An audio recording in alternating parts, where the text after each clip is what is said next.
Mr. Darvas, thank you for being with us. Last week, you have published an interesting article under the title Debt Relief or a Fourth Finance Program for Greece.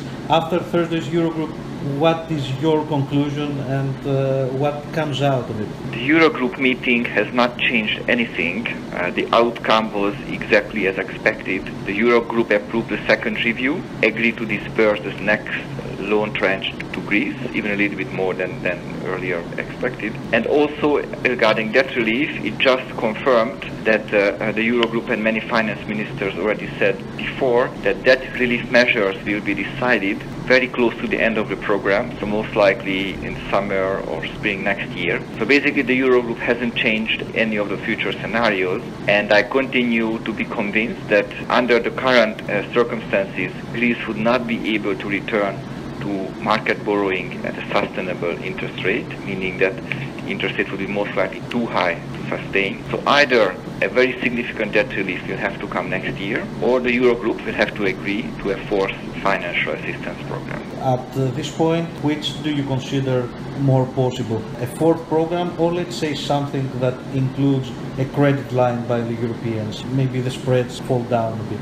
My expectation is that the result will be somewhere halfway, because I think there is a very broad recognition among many members of the Eurogroup that they will have to help Greece. So I think they will help indeed Greece. They will offer debt relief measures. But my fear is that these debt relief measures will not be sufficient. So they might offer Greece a kind of precautionary program from which Greece could draw if interest rate would not be sufficiently low. So my expectation is somewhere in the middle, some debt relief, but also a new program. Almost all the prior actions that are included in the Greek MOU are also included in Eurogroup's statement. So I think it's rather clear that a matter of trust between the Greek authorities and the institutions is there. Are you concerned that the policy package that has been agreed may not be implemented? I hope, and this is just a hope, that Greek parliamentarians realize that it's really essential to implement this package, because if they won't, then a new stalemate will emerge again between the Eurogroup and Greek authorities. That would increase uncertainty, that would be very bad for the economy, very bad for public finances, could lead to further increases in unemployment, could reverse the many positive developments which are currently seeing in the Greek economy. So I really hope that these measures will be implemented. And certainly, since the Greek economy is in a process of rebound, employment is already expanding in many sectors of the economy, output is also expected to follow.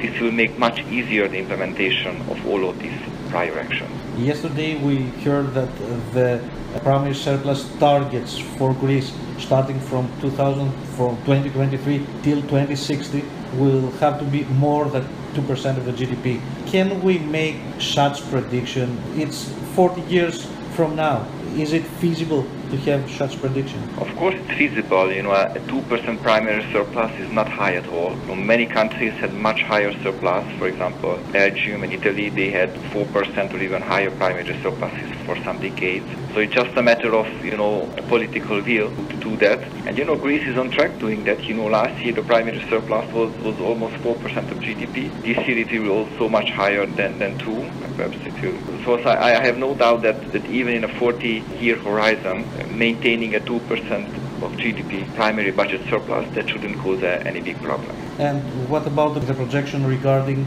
the growth?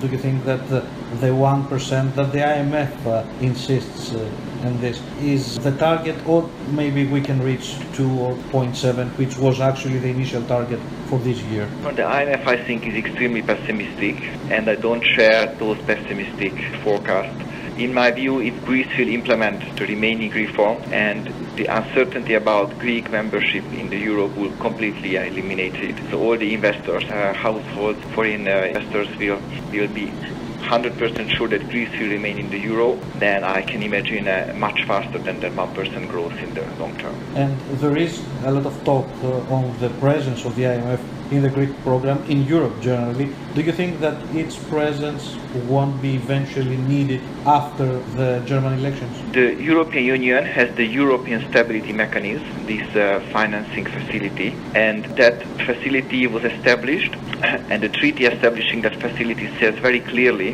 that IMF participation will always be sought. So I think irrespective of the German election next year, it will always be the case that partnership with the IMF will be sought.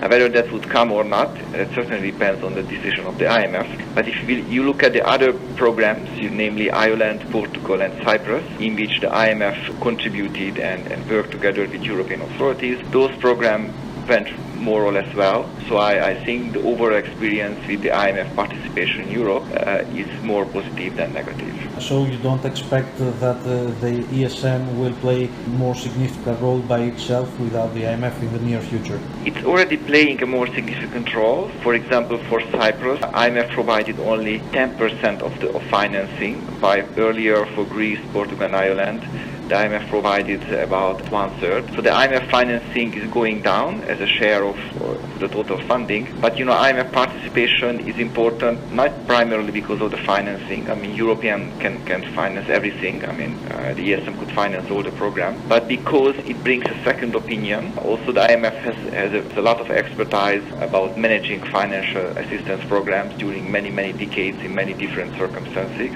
So I think the knowledge of the IMF, which matters much more than the amount of money that the IMF puts to the table.